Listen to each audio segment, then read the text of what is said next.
ನಮಸ್ಕಾರ ವೀಕ್ಷಕರೇ, ನಾನು ಬಸ್ ಸ್ಟಾಪ್ ಒಂದು ವಿಡಿಯೋ ತೋರಿಸ್ತಾ ಇದ್ದೀನಿ. ಅಂದ್ರೆ ನಮ್ಮ ಟ್ಯಾಕ್ಸ್ ದುಡ್ಡು, ನಾವು ಕಟ್ತಾ ಇರುವಂತ ದುಡ್ಡು ಎಂತಕ್ಕೆ ಯೂಸ್ ಆಗ್ತಾ ಇದೆ? ಯಾರಿಗೂ ಬೇಡದೇ ಇರುವಂತ ಜಾಗಗಳಲ್ಲಿ ಇಂಥ ಕನ್ಸ್ಟ್ರಕ್ಷನ್ ಯೂಸ್ ಆಗ್ತಾ ಇದೆಯಾ? ಅಂದ್ರೆ ನಮ್ಮ ಟ್ಯಾಕ್ಸ್ ದುಡ್ಡು ನೀರಲ್ಲಿ, ಒಳೆ ನೀರಲ್ಲಿ ಹುಣಸೆ ಹಣ್ಣು ಹಿಂಡದಾಗೆ ಹೋಗ್ತಾ ಇದೆ. ನಮ್ಮ ಜನ ತಲೆ ಕೆಡಿಸ್ಕೊಳ್ಳೋದಿಲ್ಲ, ಕೇಳೋದಿಲ್ಲ ಅನ್ನೋದಕ್ಕೊಂದು ಎಕ್ಸಾಂಪಲ್ ಅಷ್ಟೇ ಇದು. ಎಲ್ಲಿ ನೋಡಿದ್ರು ಈ ತರ ಎಷ್ಟೊಂದು ಬಸ್ ಸ್ಟಾಪ್ಗಳಿದೆ. ಎಕ್ಸಾಂಪಲ್ ಇಲ್ಲಿ ಒಂದು ಬಸ್ ಸ್ಟಾಪ್ ತೋರಿಸ್ತಿದೀನಿ ನೋಡಿ. ಈ ಬಸ್ ಸ್ಟಾಪ್ ಅಲ್ಲಿ ನಾನು ಸುಮಾರು ಒಂದು 3/4 ಗಂಟೆ ನೋಡೋಣ ಅಂತ ಇದ್ದೆ. ಇಲ್ಲಿ ಒಂದೂ ಕೂಡ ಬಸ್ಗಳು ನಿಲ್ಸೋದಿಲ್ಲ. ಇದು ನ್ಯಾಷನಲ್ ಹೈವೇ. ಅದು ಹೈವೇನಲ್ಲಿ ಒಂದು ಬಸ್ ನಿಲ್ಸೋದಿಲ್ಲ. ನಾನು ಅದನ್ನೇ ತೋರಿಸ್ತಾ ಇರೋದು. ಬಸ್ ಸ್ಟಾಪ್ ಇಲ್ಲಿದೆ, ಇಲ್ಲಿಂದ ಸುಮಾರು 100 ಮೀಟರ್ಸ್ ಬಿಫೋರ್ ಬಸ್ ನಿಲ್ಸುತ್ತೆ. ಅಂದ್ರೆ ಜನಕ್ಕೆ ಅನುಕೂಲ ಆಗ್ಲಿ ಅಂತ ಬಸ್ನವರಲ್ಲಿ ನಿಲ್ಲಿಸ್ತಾ ಇದ್ದಾರೆ.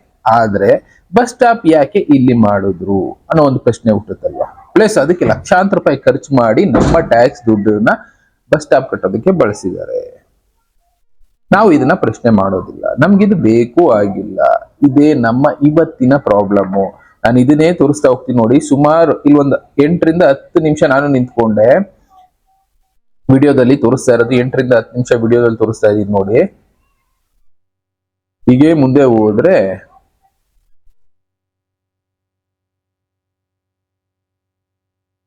ಬಸ್ಗಳು ಬರೋದಕ್ಕೆ ಶುರು ಆಯ್ತು. ಸುಮಾರು ಒಂದು 5 ನಿಮಿಷ ಕಾಯ್ದ್ಮೇಲೆ ಬಸ್ಗಳು ಬರ್ತಾ ಇದೆ ಒಂದೊಂದೇ.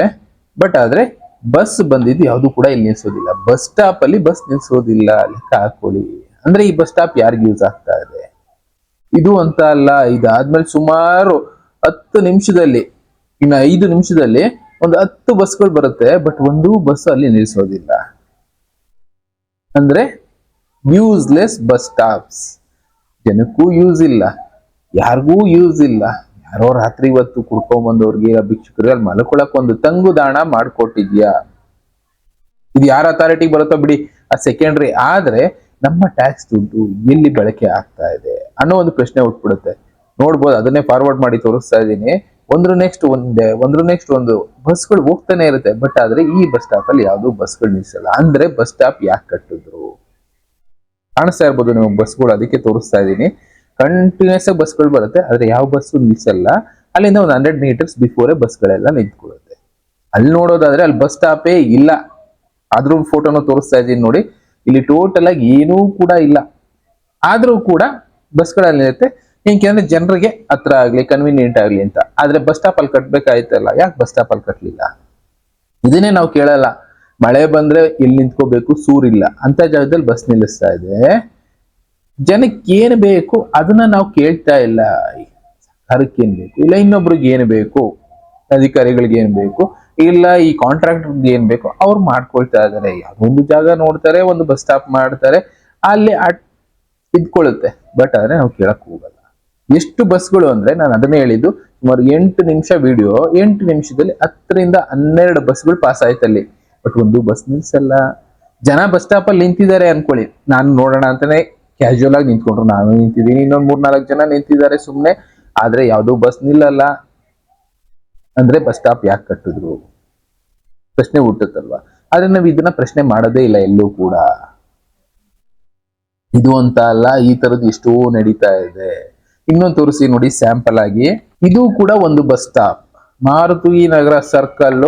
ಇಲ್ಲಿ ಬರೆದಿದ್ದಾರೆ ಏನಂತ, ಸಂಸದರ ಪ್ರದೇಶಾಭಿವೃದ್ಧಿ ಯೋಜನೆ ಅಡಿಯಲ್ಲಿ ನಿರ್ಮಿಸಿದ ಬಸ್ ತಂಗುದಾಣ, ಡಾಕ್ಟರ್ ಸುಧಾಕರ್ ಅವರ ಕ್ಷೇತ್ರ.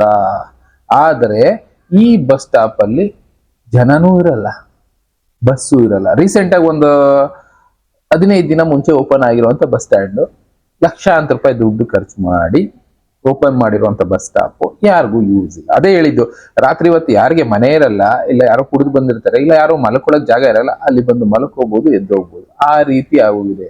ಬಸ್ಗಳೇ ಬರಲ್ಲ ಅಲ್ಲಿ. ದಿನಕ್ಕೆ ಬರೋದು 2-3 ಬಸ್. ಓಕೆ, 2-3 ಬಸ್ಗೂ ಬಸ್ ಸ್ಟಾಪ್ ಇರ್ಬೇಕಲ್ಲ, ಮಾಡೋಣ. ಬಟ್ ಜನನೇ ಇರೋದಿಲ್ಲ ಬಸ್ ಸ್ಟಾಪ್ ಅಲ್ಲಿ. ಇಲ್ಲಿ ಸುಮಾರು 2 ಅವರ್ ನಿಂತ್ಕೊಂಡು ನೋಡಿದ್ರು ಒಂದು ಬಸ್ ಬರಲ್ಲ, ಒಬ್ರು ಜನ ನಿಂತ್ಕೊಳ್ಳಲ್ಲ. ಆದ್ರೂ ಕೂಡ ಬಸ್ ಸ್ಟಾಪ್ ಇದೆ. ಯಾರ ಅನುಕೂಲಕ್ಕೆ? ಅದನ್ನೇ ಹೇಳಿದ್ದು. ಇಲ್ಲಿ ಮೆನ್ಷನ್ ಮಾಡಿರೋದೇನು, ಪ್ರದೇಶಾಭಿವೃದ್ಧಿ ನಿಗಮದ ಅಡಿಯಲ್ಲಿ ನಿರ್ಮಿಸಿರುವಂತ, ಪ್ರದೇಶಾಭಿವೃದ್ಧಿ ಯೋಜನೆ ಅಡಿಯಲ್ಲಿ ನಿರ್ಮಿಸಿರುವಂತ ತಂಗುದಾಣ. ಇದಕ್ಕೆ ಯಾರ ದುಡ್ಡು ಬಳಕೆ ಆಗಿದೆ? ನಮ್ ದುಡ್ಡೇ ಅಲ್ವಾ? ಬಟ್ ನಾವ್ ಕೇಳಲ್ಲ. CCTV ಹಾಕಿದ್ದಾರೆ, ಎಷ್ಟು ಜನ ಬರ್ತಾರೆ ಹೋಗ್ತಾರೆ, ಎಲ್ಲಾ ಡೇಟಾ ಸಿಗುತ್ತಲ್ಲ. ಈ ತರ ಎಷ್ಟು ಬಸ್ ಸ್ಟಾಪ್ಗಳಾಗ್ಬೋದು. ಇನ್ನ ಬೇರೆ ಬೇರೆ ಗೌರ್ಮೆಂಟ್ ಅಫಿಷಿಯಲ್ ಆಫೀಸ್ಗಳು ಅಲ್ಲಲ್ಲೇ ಕನ್ಸ್ಟ್ರಕ್ಷನ್ ಆಗ್ತಾ ಇರುತ್ತೆ. ಯಾರೋ ಬರ್ತಾರೆ, ಗೌರ್ಮೆಂಟ್ ದುಡ್ಡು ಕನ್ಸ್ಟ್ರಕ್ಷನ್ ಮಾಡ್ತಾರೆ, ಹೋಗ್ತಾರೆ.